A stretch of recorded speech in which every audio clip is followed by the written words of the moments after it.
नमस्कार मुलांनो, आज मी तुम्हाला घेऊन चाललो आहे एका हिरव्यागार जंगलात, जिथं झाडं डुलतात, पाखरं गातात आणि प्राण्यांची धमाल सुरू असते.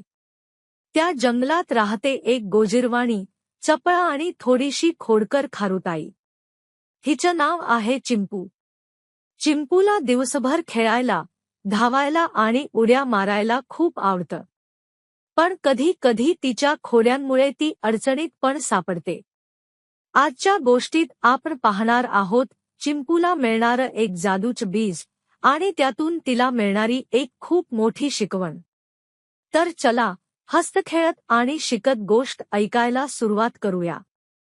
एका हिरव्यागार जंगलात चिंपू नावाची गोजिरवाणी खारुताई राहत होती. चिंपू फारच चपळ, हुशार आणि गोड होती.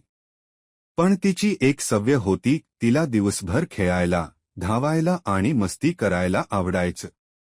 काम करणं मात्र तिला अजिबात आवडत नव्हतं. एका दिवशी जंगलात मोठा पाऊस सुरू झाला.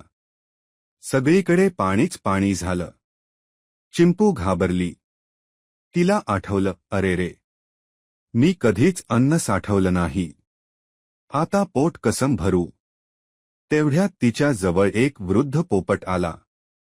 त्याने चिंपूला एक चमचमणारं बीज दिलं आणि म्हणाला, हे बीज जमिनीत लाव. जर तू रोज त्याला पाणी घातलंस, जपलं आणि संयम ठेवलास तर तुला खूप अन्न मिळेल. चिंपू खुश झाली.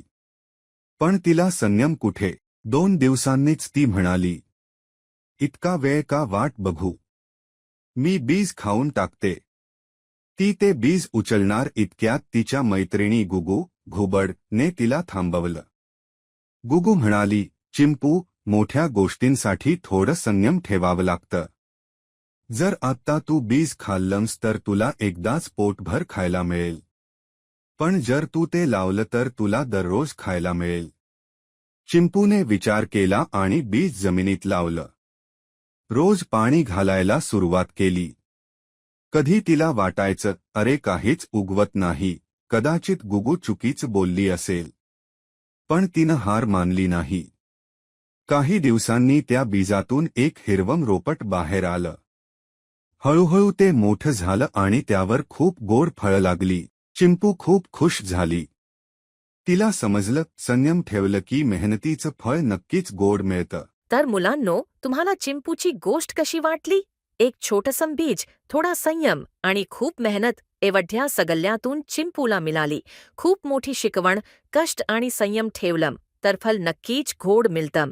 आता तुम्ही मला सांगा, तुम्हाला चिंपूचं वागणं कसं वाटलं? तिनं जर बीज खाल्लं असतं तर काय झालं असतं? तुमचं उत्तर मला कमेंटमध्ये नक्की लिहा. आणि हो, जर गोष्ट आवडली असेल तर लाईक करा, तुमच्या मित्रांसोबत शेअर करा आणि अजून अशाच धमाल गोष्टी ऐकण्यासाठी चॅनलला सबस्क्राईब करायला विसरू नका. पुन्हा भेटूया पुढच्या गोष्टीत. तोवर मजा करा, शिका आणि हसत रहा. Bye bye.